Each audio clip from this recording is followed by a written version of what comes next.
बर'निफ्रायनो दिनै थुनलाइया जोनोम मोनदों। दिनै बाथौ धोरोमनिफ्रायनो दिनै थुनलाइया जोनोम मोनदोंब्ला, बाथौ धोरोमनिफ्रायनो दिनै हारिमुवा जोनोम मोनदोंब्ला, बाथौ धोरोमनिफ्रायनो दिनै बिमानि रावा जोनोम मोनदोंब्ला, जों दिनै बाथौ धोरोमखौ मानो दिनै धोरोमारि आफादफोर बायदि मानो नायदों? दिनै बाथौ धोरोमा जाहैबाय दिनै बयबो आंगो होननानै जोंनि बजबनानै लानो हानांगोन। बाथौ खृष्टानजों मानि दावराव हो लोगोफोर? दान्थे बिदिन्थिया दाबो जोबनानै थांलिया नामा? खृष्टाना मावो मोनसे धोरोमखौ लानानै बुखियो आरो बाथौनि धोरोमा बुङो खृष्टानखौ मोनसे धोरोमखौ लानानै बुखियो। आं सिगांनिफ्राय बुंदों इसोरा इसोरखा, रावखौबो मुगैनानै लाब गैया। खृष्टानखौ रायनाय माने नों इसोरखौसो रायनाय, बाथौ धोरोमखौ रायनाय माने नों इसोरखौसो रायनाय। ना मानसिजों मानसि नांलायलायनालाय मा जानो? मानसिया मा पार्मानेन्टलि थानो थाखाय फैदों नामा? रावबो पार्मानेन्टलि थानो थाखाय फैयाखै लोगोफोर। दै बिनिनो सायाव जोंहा गोबां गिदिर गिदिर जोंनि बाथौनि आफादगिरिफोरा खावलायदों दान्थे बिदिन्थिनि सायाव मोननैसो बिबुंथि होदों, बेखौ नायनानै ला। नाथाय भिडिअआ मोननै आपडेट जागोन। दा जों फेसबुक मिडियाफोराव नुगासिनो, आंनोबो शेयार खालामबाय दोङो। बिथां एनिथिं एमजेनि वाइफ प्रिति नार्जिया गोबां भिडिअ बानायना होबाय। दा बेखौ शेयार खालामनो थाखाय सोरबा आंनो फेसबुकाव हरगासिनो बा इउटुबनि कमेन्टफ्राव फैदों। मा होबाय थानोना? नोंथांमोना नुखादों मोनसे न'खराव संसार जानायाव जुदि हौवा हिन्जावा जुदि सानैजों बजबलायनो हाया बा गोरोबलायनो हाया, अब्ला बियो मालाबाबो मोजां न'खर जाया दे लोगोफोर। दा रायजो राजाफोराबो नोंखौ फिनिश खालामनो हाया। नोंनि न'खराव मा बाथ्रा दोङो, नों न'खर सलायना जानाया मारै, मा रायजोफोराथ' नोंनि न'खराव थांनानै नुहैयाना, हौवा हिन्जावनि बिमा बिफानि लोगोआवसो जागोन। दा बजबना थानोब्ला गोरोबना थानोब्ला बियो न'खरजों न'खर हौवा हिन्जावनि लोगोआवसो जायो। रायजो राजानि बुंनायजोंसो बिथांमोना दिनै खारग्लुंनो गोनां जादों। आरो गाज्रि मोननोबो हागौ। दा बे गाज्रि मोननाय बाथ्रा नङा, गासिबो भिडिअखौ बानायखाबाय। आं मोननैसो बाथ्रा बुंनो सानदों जे एमजेआबो सासे हाबा जानाय मानसि, प्रितियाबो फिसा गोनां सासे एमजेनि वाइफ। दा बिसोर सानैजों मिलायना थाब्लानो जायोना, ना सोरखौबा लानायनि खोथा, ना बिसोर सानैजों आलदा आलदा जानायनि खोथा जाखो? संसाराव रावजोंबो सानै साथामजों संसारखौ मोजां जानो हायो, नाथाय बिराद खम आरोना नुनाय बायदिब्ला। बेनिखायनो गावनि आंगोखौनो आंगो बायदि साननानै था, रायजो संसारखौ न'खराव मोनसेयावनो गोरोबलायनानै था, अब्लासो बेखौ संसार होनना बुङो लोगोफोर। दे मानसिया फाल्तु सानगोन, नों दिनै आंना हिन्जाव दंखायो दा अलरेडि, आं दा सोरखौबा हाबा खालामहैबाय, आंना गथ' दंखायो, दा आंखौ मोजां सानगोन नामा? गोबाङाथ' आंखौ मोजां साननाय नङा, सोरबा गाज्रि बुंगोन, सोरबा माबा सानखागोन, बैफोरबायदि आरोना। दा बिनि सायावनो एमजे बिथांमोननि सायाव जेबो बुंनांगौ खोथा गैला। जोंहा नै बाथौनि भिडिअखौसो नागिरना लानोसै। इम्परटेन्ट भिडिअखौ रावबो मोजां भिडिअखौ नायानोखा, बैफोरबायदि जानाय माबा माबि हिन्जाव खारनाय हौवा खारनायखौसो नायलाबायो। नै बाथौनि भिडिअखौ नायना लालाय नोंथांमोना, माने खृष्टान बाथौनि माबानाय भिडिअखौ। दे गासिबो बयनिसिमबो फिन खेब बरायहरबाय, जायफ्रा चेनेलाव गोदान साबसक्राइब खालामदो। ओमफ्रायो बबे डिस्ट्रिक्टनिफ्राय आंनि भिडिअखौ नायदों अननानै फोरमायहरलायदो, गरमथार लोगोफोर। थ' थेंक इउ स' माच। क'क्राझार, उदालगुरि, चिरां, बाक्सा, तामुलपुर, रङिया, राङापारा, तेजपुर गासिखौबो बरायहरबाय। भिडिअखौ हाजारसे हाजार शेयार खालाम। आरो दिनैनिफ्राय लास्ट दै, बाथौ खृष्टान रावबो नांलायलायनाङा लोगोफोर, गासैबो इसोरसो। दे नायनानै ला। खुलुमबाय। गिबियावनो बयनिसिमबो दुलाराय बाथौ गौथुमनि गाहाय नेहाथारि जानानै दिनै ससियेल मिडियानि गेजेरजों बयनिसिमबो मोनसे बाथ्राखौ रोखा खालामनो होननानै सानदों। मानो होनबा बाथौ धोरोम आरो बाथौइजिमखौ लानानै गोबां ससियेल मिडियायाव दान्थे बिदिन्थि खालामलायबाय थानायखौ जों नुनो मोनदों। आरो जोङो दुलाराय बाथौ गौथुम आरो बाथौ धोरोमारि जानानै दुखु मोननायबो फोरमायदों। मानो होनोब्ला बर'नि गुदि बाथौ धोरोमखौ लानानै ससियेल मिडियायाव एसेबां दावराव जानाङामोन।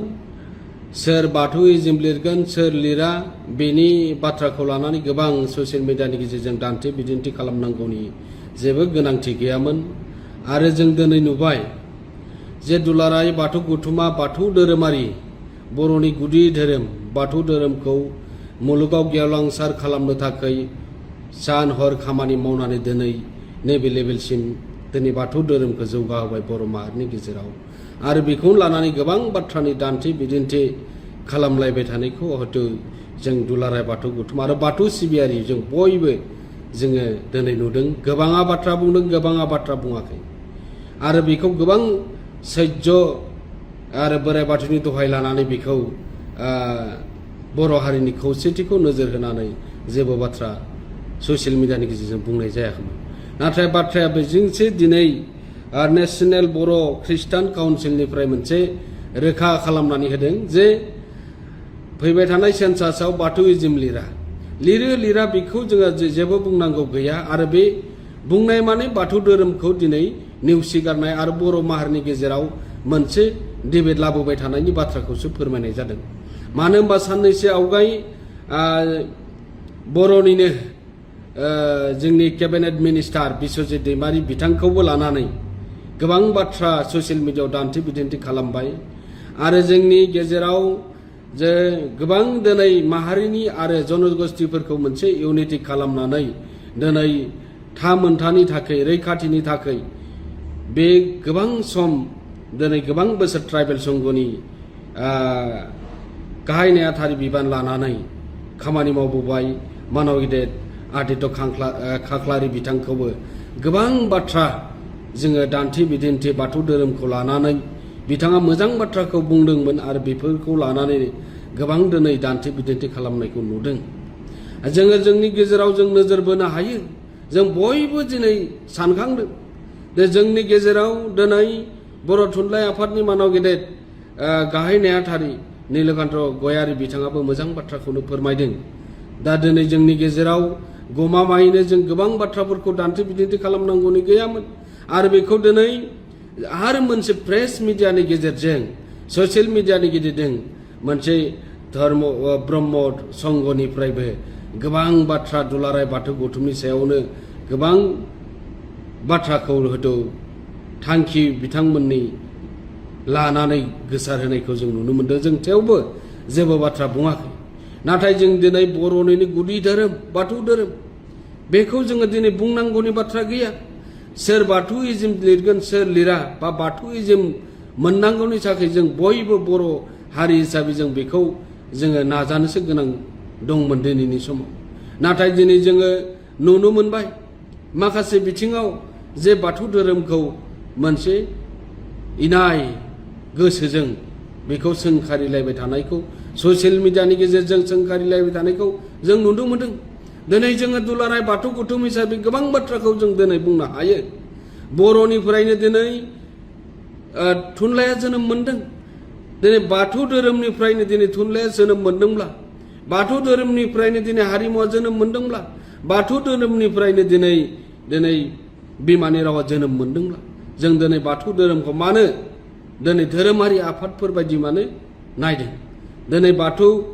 धोरोमा जाहैबाय दिनै बयबो आंगो होननानै दिनै बजबनानै लानो हानांगोन आरो दिनै दुलाराय बाथौ गौथुमखौबो दिनै माहारियारि आफादजों जों समान रुजुनांगौ दिनै फारसेथिंबा दिनै दुलाराय बाथौ गौथुमखौ धोरोमारि आफादजों नोजोर नायनानै जों माखासे बिथिङाव दिनै बर'नि गोनांथार सावरायनांगौ हाबाफारिफोरावबो दिनै सावरायनायखौ लिंहरनायखौ नुनो मोना मानो होनबा दिनै बयबो बाथौ धोरोमनि बिबानगिरि दिनै जों बाथौ धोरोमजोंनो फैजोबनाय दिनैसो जों दिनै मोनफा हयथ' जोङो गावबा गाव धोरोमजों हयथ' बास्लायलांदों बेखौ दिनै जों सोंखारिनाय नङा जों दिनै बयबो दिनै बाथौ धोरोमखौ दिनै गनायनानैब्लाबो गुबुन धोरोमखौ सिबिनो हायो बुंनो हायो जोंनि गुबै धोरोमानो बाथौ धोरोम जों बुंनो हायो मानो बुंनो हाया दिनै बाथौ धोरोमखौ दिनै इनाय बाथ्रा बुंनाय बाथौइज्मखौ जों लिरा जों लिरगोन गोबां सोंखारिलायनायनि बाथ्रानि गेजेरजों ससियेल मिडियायाव होबाय थायोब्ला मा जानो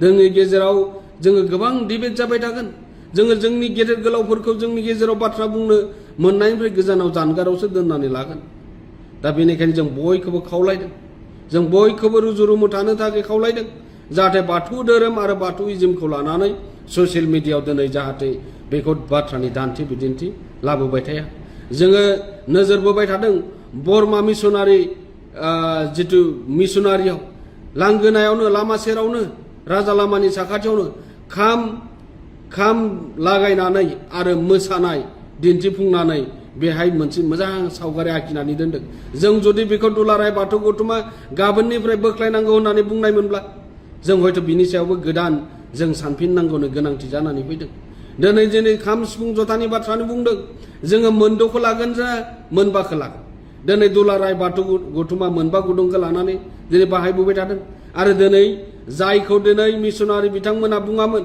खाम जथा सिफुंखौ जों बाहायनो मोना बिथांमोनानो बुंदोंमोन दिनैनि समाव दिनै मानो बे बाथ्राफोरखौ आरो गोदानै जोंखौ सानखांफिननो थाखाय मानो बाध्य खालामदों नोंथांमोनाबो जोंखौ दिनै गोनांथि जायोब्ला जोङो जथाय सावरायनो हायो जोङो मानो बिनि सायाव गोबां बाथ्रा दान्थे बिदिन्थि खालामबाय थानांगौनि गोनांथि दं नोंथांमोननि लेभेलजोंबो नोंथांमोननि काउन्सिलनि गेजेरजोंबो बैफोरबायदि जायफोर सुबुङा सोंखारिलायबाय थादों बिथांमोनखौ बाथ्रासो बुंनायनिफ्राय जानगाराव था होननानै बुंनोसो नांगौमोन नाथाय दिनै ससियेल मिडियानि गेजेरजों नोंथांमोना दिनै आरो खेबसेबाव बुंबाय बाथौइजिम जोंनि ख्रिस्टानफोरा मिसनारिफोरा लिरनाय जानाय नङा दा मा बुंनाय जादों गमामायैनो जोंखौ जायखिजाया खेंस्लायोब्लाबो मा बाथौइजिम कलमखौ मोननायनिफ्राय मा बाथौआरिफ्रा गोजानाव थानांगौ जों बेनि थाखाय दाबि खालामनांगौनि मोन्थाय गैया बेबायदिसो बुंनाय जादों दा बेनिखायनो बयखौबो खावलायदों नाथाय जों बयबो खौसे जानानै जों आवगायलांनांगौ बाथौइजिमखौ सोर लिरो सोर लिरा बेखौ समा बुंगोन आरो जों बयबो बाथौ धोरोमनिनो बे हायावनो जोनोम मोनदों बे हायावनो बाथौआ जोनोम जादों बे हायावनो बाथौ धोरोमा जोनोम जादों आरो बे हायावनो रायजो संसार जानानै जोङो गावखौनो जोङो नासयनानै लाबाय थायोब्ला जों सोरखौ दिनैनि समा दिनै सोरखौ दुसिगोन समा दिन्थिगोन सम दा बेनिखायनो बयखौबो गोसो गोथारै दुलाराय बाथौ गौथुमनि गाहाय नेहाथारि जानाय बयखौबो खावलायदों जाहाथे जोङो ससियेल मिडियायाव दिनैनिफ्राय जाहाथे बे बाथौइजिम आरो बाथौ धोरोमखौ लानानै जेबो दावराव दावसि जायालासे जों बयबो खौसे आगान सुरलांनांगोन आरो जों बयखौबो खावलायदों जाय जेरै दङ बेयावनो थागोन जोङो रावखौबो जोङो दिनै दुलाराय बाथौ गौथुमा नोंथांमोना लिरथारनांगोन बे बाथ्राखौ जों बुङाखै जों बर' हारिनि गेजेराव जोंबा दिनै भारत गभर्नमेन्टआव जोङो मोननैल' जनगोष्ठीया दिनै रिलिजियास कलम बिगासिनो दङ बेनो जाबाय आसामनिफ्राय दुलाराय बाथौ गौथुम बाथौ सिबियारि आरो कर्नाटकनिफ्राय लिंगाय होननाय जनगोष्ठीफ्रा बिगासिनो दङ आरो बे भारत गभर्नमेन्टआव जों मोननैल' जनगोष्ठीया दाबो रिलिजियास कलम बिगासिनो दङ आरो बेनिखायनो जों बयबो नाथाय जोंबो बेहाय देरहासार जायो जों बयबो बे रिलिजियास कलमखौ डिजिटेल कलमखौ बे सेन्सासाव बाहायनांगौनि थाखाय जों गोबां खामानि मावदों दुलाराय बाथौ गौथुमा खामानि मावदों अल बाथौ कर्डिनेशन कमिटिया खामानि मावदों फिसा फिसा दिनै दालाय बाथौ सिबियारि बिथांमोनाबो दिनैनि समाव मोननांगौनि खामानि मावगासिनो दङ आरो बेनिखायनो दुलाराय बाथौ गौथुम जानाय बयनिसिमबो सिबिनाय आरो खुलुमनायखौ बावहरनानै आंनि बे सुंद' फोरमायथि आरो बयखौबो जों खौसेयै थागोन आरो दिनैनिफ्रायनो ससियेल मिडियायाव बाथ्रानि दान्थेलायबाय थानायफ्रा दिनैनो जोबो बेखौ खावलायनानै बेसेयावनो फोजोबबाय दहाय आफा बोराइ बाथौ गोजोन्थों खुलुमबाय बयनिसिमबो।